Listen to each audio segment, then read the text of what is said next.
listeners. Our second offering tonight takes us back to the golden age of West Coast radio with an episode of Candy Matson, Yukon 28209. This clever, stylish detective drama aired on NBC's West Coast network from 1949 to 1951, winning over San Francisco audiences who loved hearing their own city woven into every case. Those very local references, along with NBC's constantly shifting the show's time slot, may be why it never found a national sponsor or a wider audience beyond the Pacific Coast. The show was created by Monty Masters and originally conceived as yet another hard-boiled male private eye drama. But Masters' mother-in-law had a better idea. Make the detective a woman and cast her daughter, Natalie Parks, in the lead role. That single suggestion changed everything. Candy Matson became one of radio's earliest female gumshoes, supported by the witty, lightly coded gay character Rembrandt, and a tone that blended mystery with charm and sparkle. It stood out in a genre dominated by grim, gravel-voiced men. Sadly, of the 92 episodes produced, only a few are known to have survived. Tonight, the Cutthroat Radio Players, Jason McMahan, Rady Large, April Hicks, and myself, Lauren Baxley, invite you to join us as we ride once more through the fog-kissed streets of San Francisco. So please, make sure your glass is full, your chair is comfortable, and your radio dial is turned up. This evening, we present to you Candy Matson in The Cable Car Murder.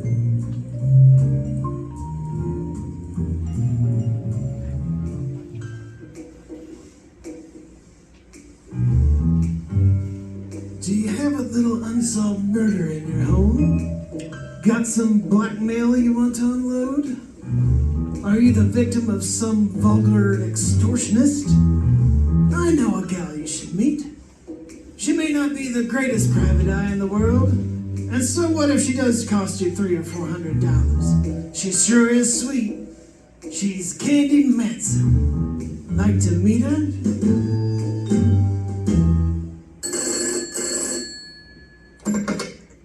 Yukon 28209. Candy Matson? Well, I wasn't sure when I looked in the mirror this morning. Had a rough night, huh? Oh, there've been rougher ones. Look, boys, before you get caught with my receiver down, who are you and what do you want? As to who I am, you'll find out very shortly. What I want is you. How romantic, and over the phone yet. Let me finish. What I want is for you to lay off this cable car business. Oh, that? Well, I'm afraid I can't. You see, I was sitting beside the man when he discovered his transfer had been punched. Sort of permanently.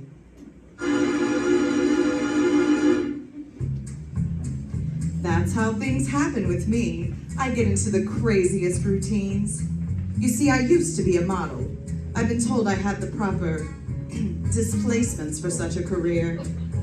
But I found there wasn't enough money in it, and a girl's gotta eat, doesn't she? And she has to maintain a nice apartment on Telegraph Hill and buy enough clothes to highlight the displacement I mentioned, right? Sure. So I turned private eye. You meet a better class of people, mostly named Rigor or Mortis. Take this cable car deal, for instance. Like to hear how the whole thing happened? But this is radio, isn't it? Well, let's get started then.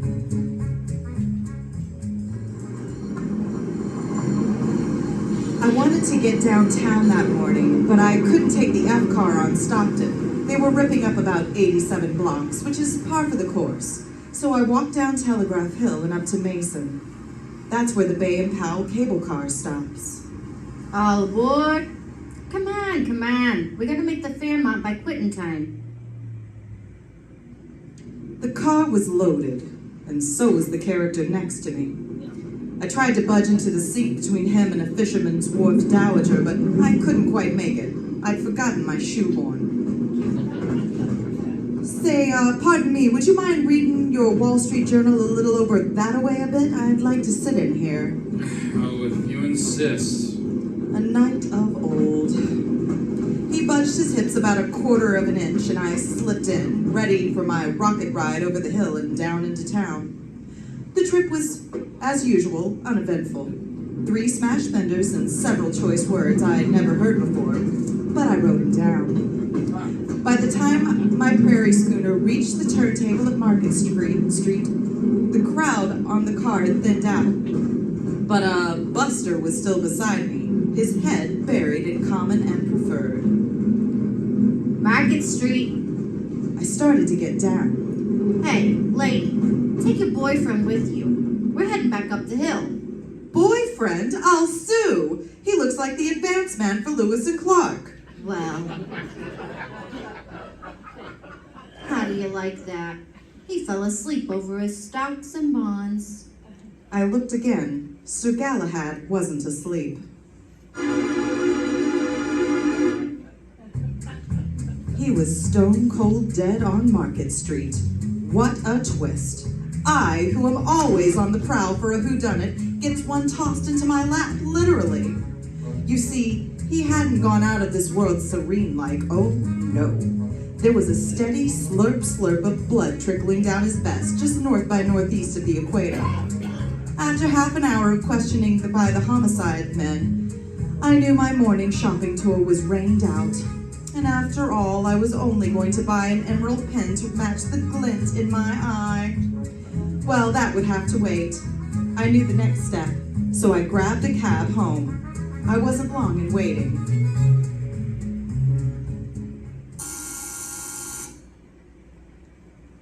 Right on cue.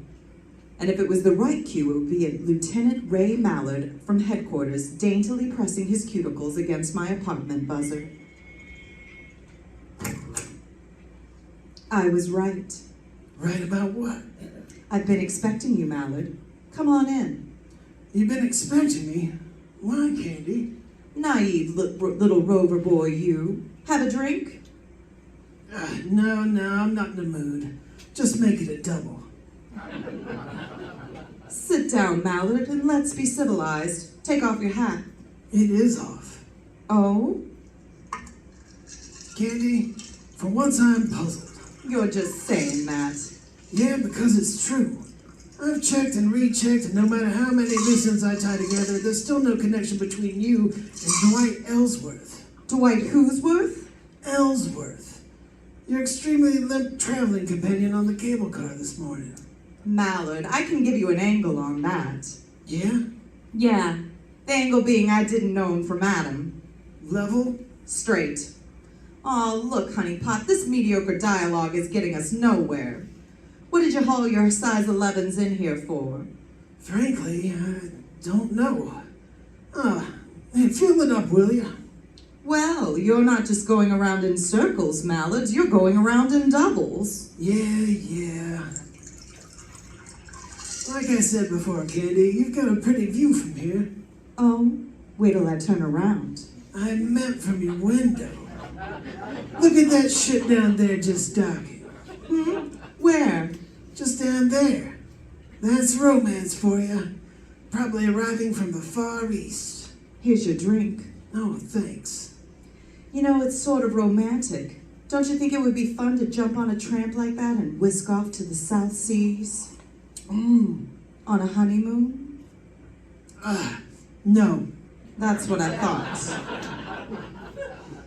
South Seas. Mallard. Don't call me Mallard. Why not? We're just playing for ducks, aren't we? Very crisp. Playing for ducks. No, Katie, we aren't. Not in this case. We got a dead man on our hands, Rudy Toot shot right through the heart. And you were sitting right next to him. Sure. Now, go on, get out of here. What? You heard me. Lift your hindquarters and get back to headquarters. Candy, I don't like that look. You've got something on your mind. Yeah, but you wouldn't recognize it if I told you about it. One word of warning. Don't dabble. You're in deep enough. Got it? Got it. Here's your hat. Grab it. So long, Mallard. See you around the jailhouse sometime.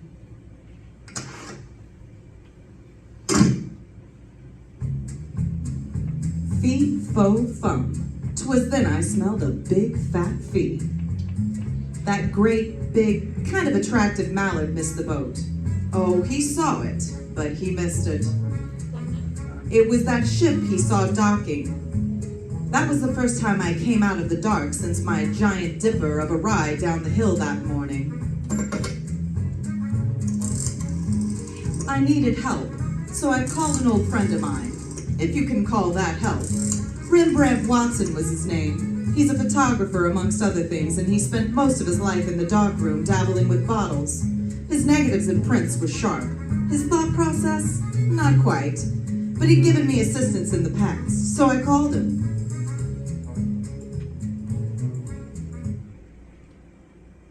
Rembrandt Watson speaking, photography, portraits, and camera work. Yes, Rembrandt, I know. Also available for gardening, janitorial service, and babysitting. Rembrandt, it's Candy. Especially if they're over 21. Who? Candy? Now you're tuned in. How dare you bother me? I was experimenting with a new type of formula. 90 proof or 100? 100. And Candy, it works beautifully. There's a delightful little pixie in a pink ballet skirt in my living room now. Well, leave her there and get over here immediately to my place. Take a cab, I'll pay for it. In that case, I'll call for a handsome carriage with a brace of chestnuts. You've got them in your head. Now, just do as I say and get over here.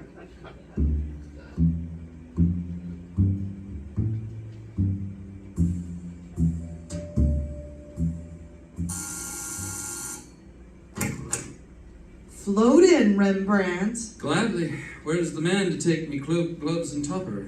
You're wearing a sports coat and slacks, and you know I have no man. And therein lies your basic trouble, my dear. You have no man. Now, Rembrandt. Every man should have a woman, and every woman should have a man. That's the incontrovertible law of the universe. Candy, you should have a man. You? Sure, but I'm no longer a man. I am a sprite transcending the world. Well, stop transcending a moment and come down to earth. We've got a job to do. How poetic. How idyllic. We've got a job to do. For money? Eventually. Oh, one of those. Very well, my dear. Bring me up to date. Well, I don't really know if I can or not. Good. Then I shall leave and return to me formula. Oh, no, that's not what I mean. The whole story is just so fantastic, you'd never believe it. I might. Try me, Candy. Well, I get on a cable car and sit next to a character reading the Wall Street Journal. A strange coupling, a cable car, in the Wall Street Journal. Yeah, but when we get to the end of the line, my friend next to me is dead. Probably the ride down the hill frightened him to death. Nuh-uh. He looked like a used punch board, a neat little bullet hole through his heart. Candy, my little ballerina friend in the pink skirt is more believable than what you just told me. I told you it was fantastic, but not how it happened. No sooner or later, Mallard is going to come out of his fog, and when he does, I'm going to be out of a fee.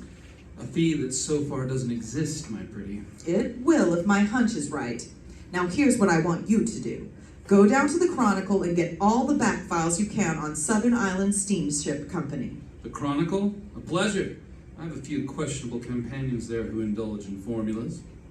Stay away from those companions and just do as I ask. Very well, my dove. I go, but entirely against my will. And where will you be? Down on the docks, Rembrandt. I've got some legwork to do. Let me assure you, Candy, you have just the right equipment for it, too.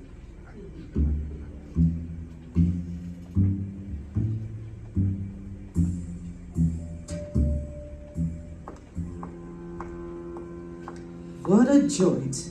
I bet they mount slit fish gullets to the walls instead of deer heads. Well, come on, Candy. Get out your tools and screw up your courage.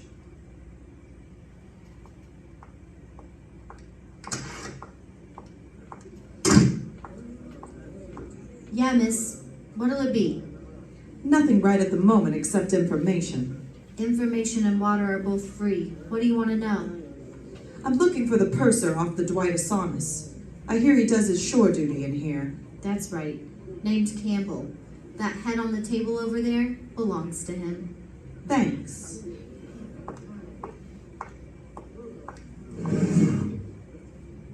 Hello, sailor. Hey, Campbell, wake up. Huh? Leave me alone. Come on, snap out of it. Who are you? What do you want? My name is Candy Matson, and I want to ask you a question. I'm only drinking. Go away. Not until you tell me what I want to know. Dwight Ellsworth was murdered this morning. What? I thought that would bring you to. That's the nicest news I've heard since BJ Day. What do you want to know? Where does his brother live? That stooge? He's got about as much spine as a water eel. Never mind. I want to find him. He seems to keep his whereabouts as secret as an atomic stockpile. The whole family ought to be knocked off. He lives out in Seacliff, 25 Dashel Road. Thanks. Bartender, buy my friend a little reward and one for yourself, too.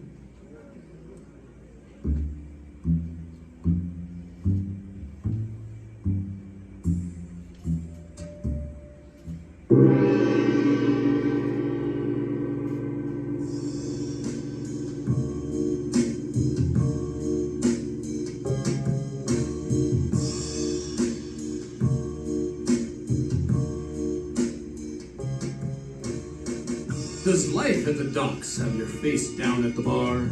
Reward yourself and your loved ones with fresh flowers from Snake Song. Our daily selection of fresh bouquets and arrangements is just the thing to make you feel like your ship has finally come in. Available for your next event or other custom decorating needs. Snake Song, located at 610 West Main Street in beautiful downtown Sylva.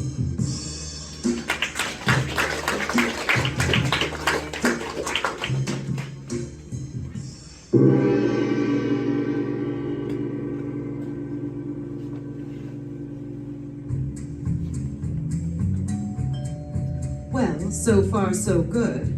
Oh, how did I know about Campbell the Purser? Well, I have quite a few friends in town. Most of the type my Mallard doesn't approve of. So after leaving the little watering hole, I grabbed a cab and navigated the driver down towards Seacliff. It was so foggy I couldn't see the meter, but I paid him anyway. Gave him a neutral tip and dismissed him.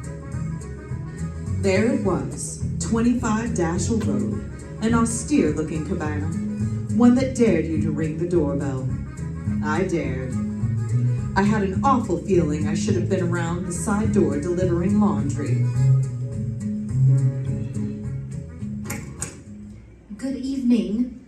Except for the fog, yes. Is Mr. Ellsworth in? Yes, my husband is here, but I'm afraid I must ask you to leave.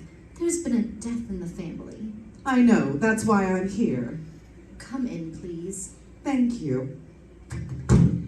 Walk this way, please. Oh, I'm afraid I couldn't, even if I lived to be 100. Mind your tongue, young lady. You're in the house of an Ellsworth.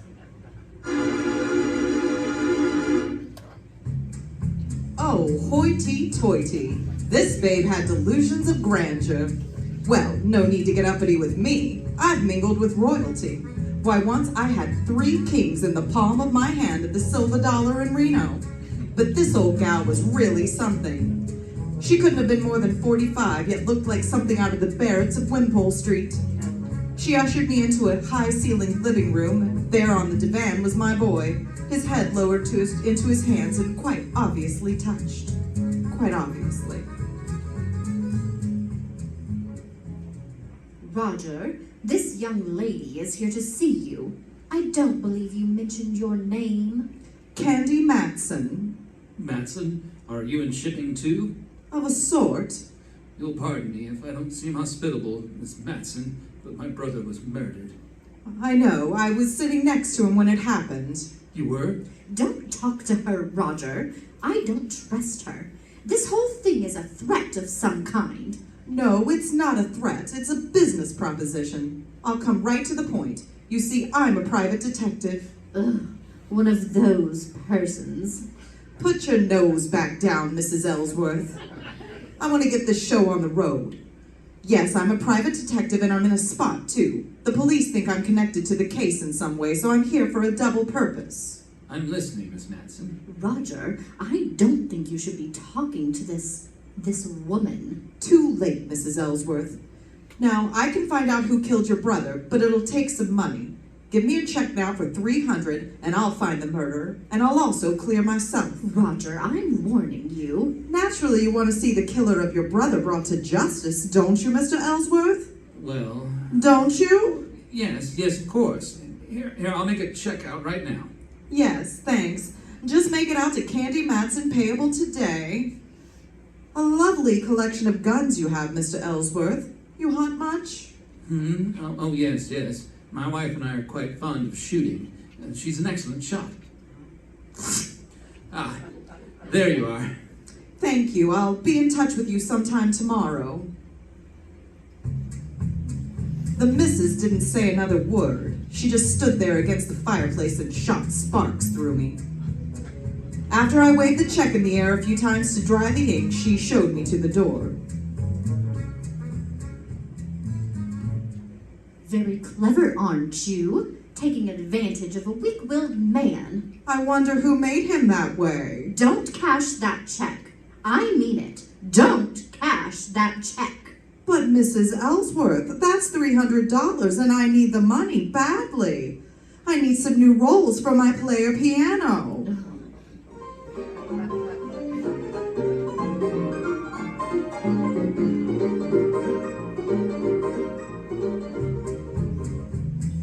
I buzzed back downtown. I wanted to cash that check in a hurry. I knew of only one person who would give me the crisp green at that hour of night. Uncle Charlie, the honest miller who ran the Chase room. Uncle Charlie, in the strictest sense of the word, was a gentleman.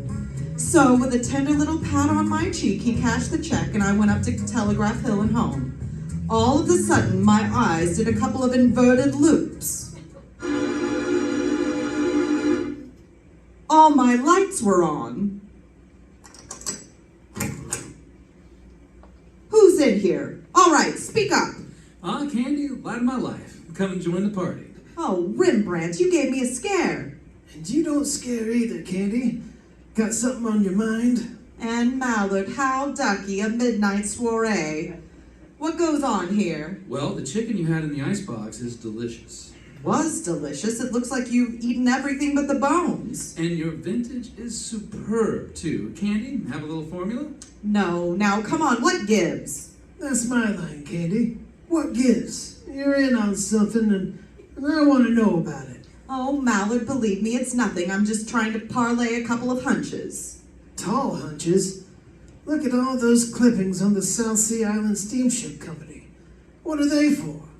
Oh, I meant to tell you, Candy, I had remarkable success down the Chronicle. There's everything you want on the steamship line. Oh, Rembrandt, why did you have to tell the whole world? Candy, you chide me unnecessarily. I merely had the clippings on the table when Hacksaw here walked in on me. Okay, Candy, take it from there. Nothing makes sense yet, Mallard. There's nothing really to tell. Really? How about where you were last night? Oh, here and there. I knew I should have put a man on you. 2 men would be better, I think. 2 days, that's all, Mallard. Just give me 2 days to tie up about 4 loose ends and I'll have it all worked out. All right. But don't forget, the boys down at Kearney Street headquarters don't love you the way I do. 2 days. No more or less. I gotta go. Thanks for the chicken. Ah, very gay. I really don't know what you see in them, Candy. Here, Rembrandt, here's $50 for you. 50? My word, and what's all this talk about a recession? Oh, go on and go someplace and stabilize the economy.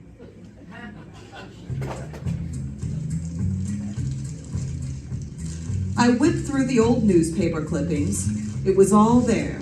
Fire at the sea of Ellsworth's ship. 2 seamen lost near Honolulu. Ellsworth's ship loses rudder in storm. On and on it went over a period of 3 years. I threw the papers back on the table and helped myself to some of Rembrandt's formula. Turned down the lights and went out on the porch. The bay was dark except for an occasional path of light from a passing freighter. I sat down to think, and then click, click. Just like that, 2 little tumblers in my mind fell into place. There was only one thing to do, and that was to do it the hard way.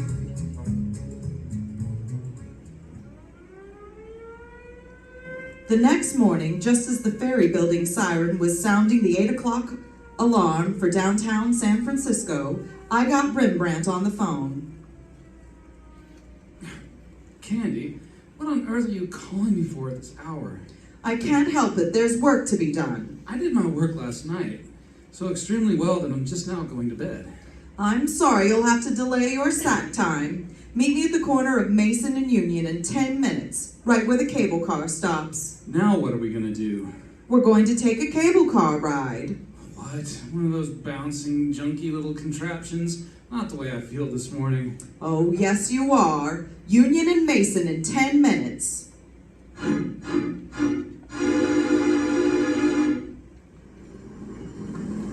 All right, Rembrandt, get on. This is the silliest thing you've ever done, Candy. Maybe, we'll see. Dwight Ellsworth was already on the car when I got on here, and alive. How could you tell? He mumbled something when I asked him to move over. Sounds logical, although I once remember stumbling into a corpse who mumbled for hours after he'd been liquidated. Rembrandt was in one of his rambling moods, so I let him alone. The car pulled over Mason Street, down Washington, and then swung over Powell and up the hill. Now I watched the buildings and apartments carefully. There was a little red brick building, now a big apartment house, a woman's residence club, and so on. Then over the hill and more apartments, and the possibilities petered out at Bush. Well, there was only one thing to do. Canvass those blocks between Washington and Bush. Okay, Rembrandt, off the car. Yes, the strangest corpse I ever did see. What did you say, Candy? Off the car, come on. Now what? I just want to get to bed. Well, not for a long time, Boy Blue. Now, here's the pitch. You take this building and I'll take the next. We'll alternate as we go along. Ask if a tall woman with a horsey face dressed something like Queen Victoria ever lived around here. Oh, Candy. I know it sounds wild, but it's got to be done. A horse with a tall face and dressed something like... Rembrandt, look at me. Get the smoke out of your brain. A tall woman with a horsey face dressed something like Queen Victoria. You got it? Got it. Okay, get going.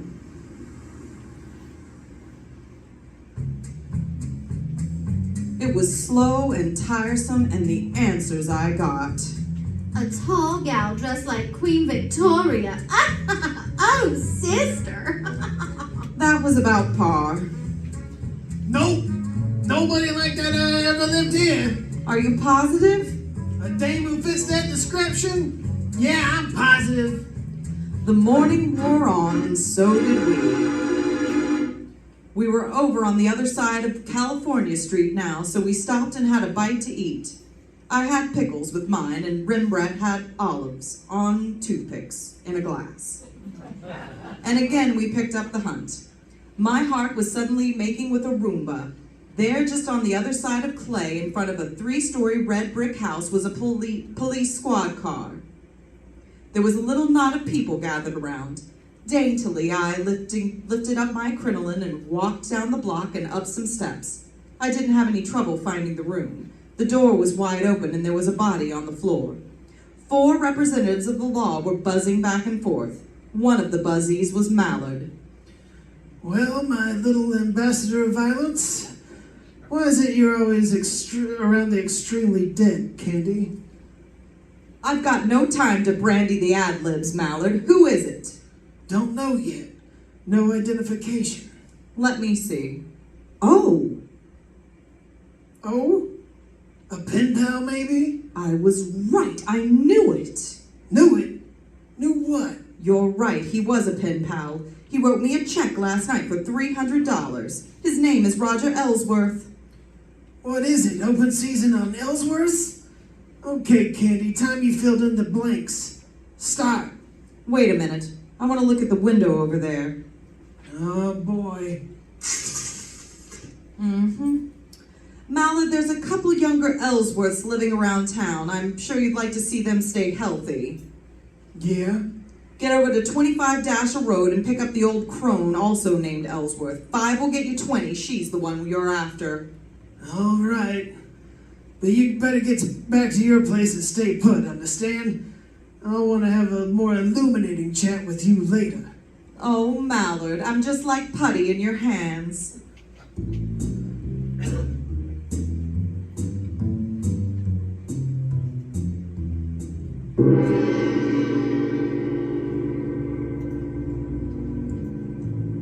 Putty in your hands, huh? If you're going to melt for something, candy, make it Baxley's Chocolates in downtown Sylva. Handcrafted, small batch chocolate so smooth, so rich, even a hard-boiled detective would crack. For 3 generations, Baxley's has been crafting sweet memories. See them at 546 West Main Street for chocolates, fudge, caramel corn, and creamy gelato. All things that go perfectly with a lunch with pickles, or olives, on toothpicks, in a glass. Be sure to stop in store the rest of the month of April for 8% off all weighed chocolate items. And don't forget to check out the full schedule of chocolate making classes for kids and grown-ups. You can sign up now or do your shopping online at Baxley'sChocolates.com. Baxley's Chocolates. Go ahead, Candy. Be putty.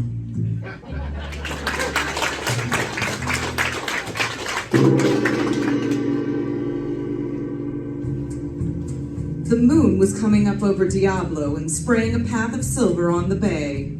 Still no Mallard. I wondered what could be wrong.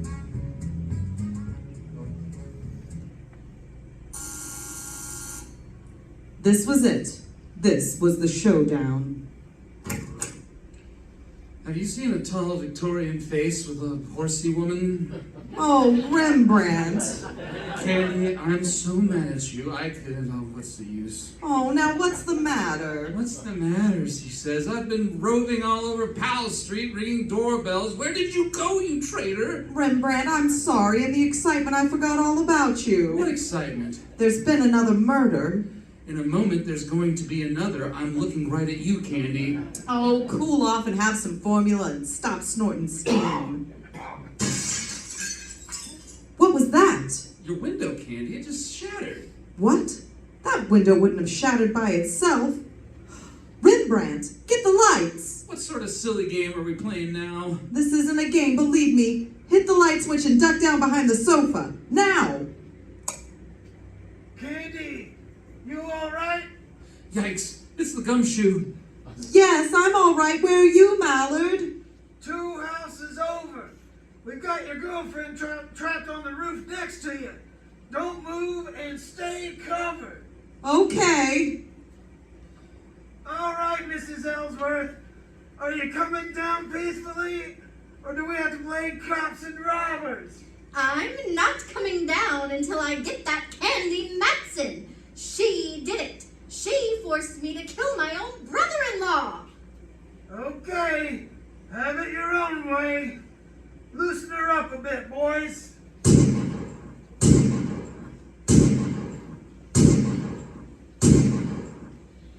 Better than the 4th of July. Keep your head down, Rembrandt. Oh, is that what was up? Ready to come down, Mrs. Ellsworth? No, I'm not. That hateful woman. She's ruined all my plans with her snooping and prying. She's going to die, I tell you. Ah!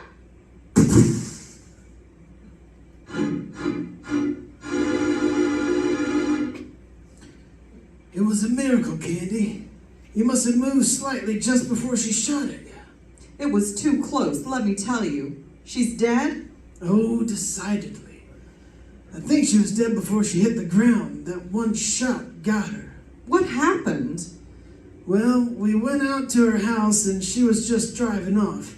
We trailed her to North Beach, lost her for a block, and then spotted her car at the top of the hill here.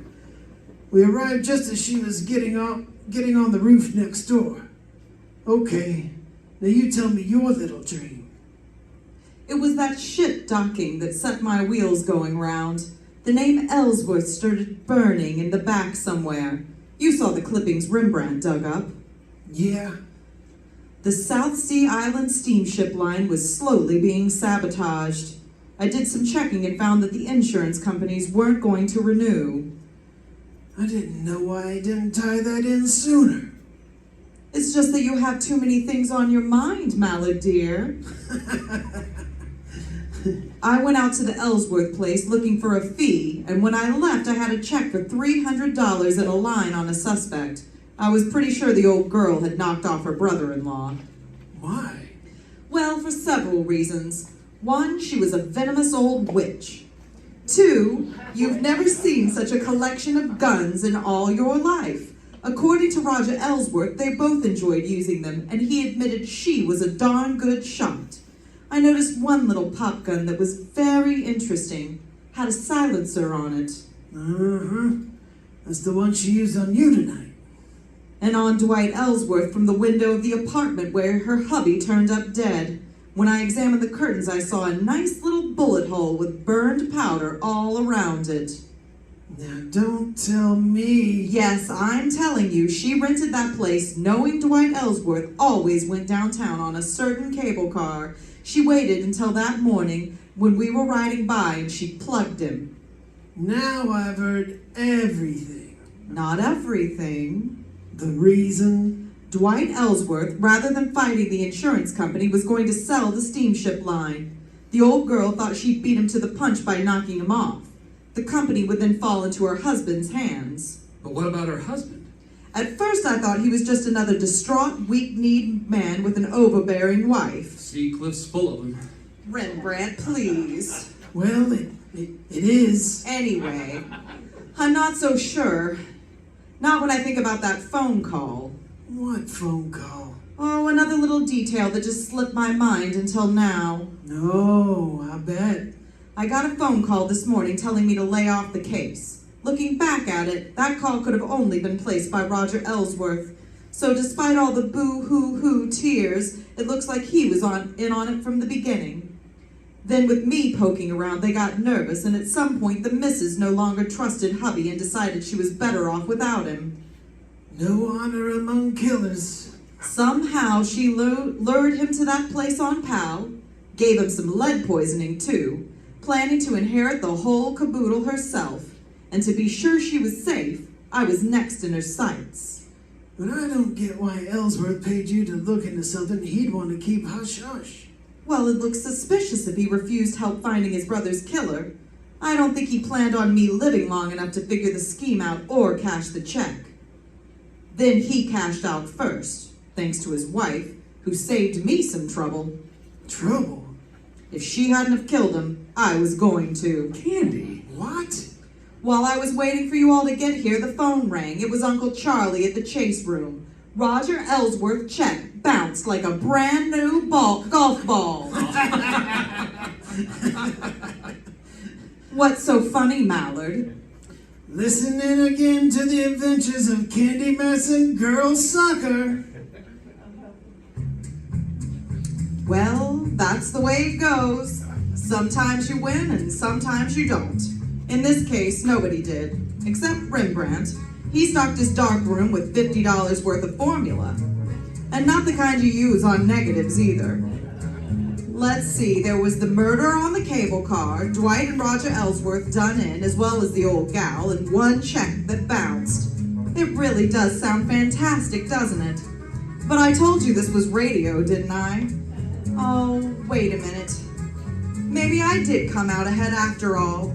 On the way out, Mallard leaned down and kissed me. The first time it's ever happened. You know, at times it is kind of fun to be in the arms of the law.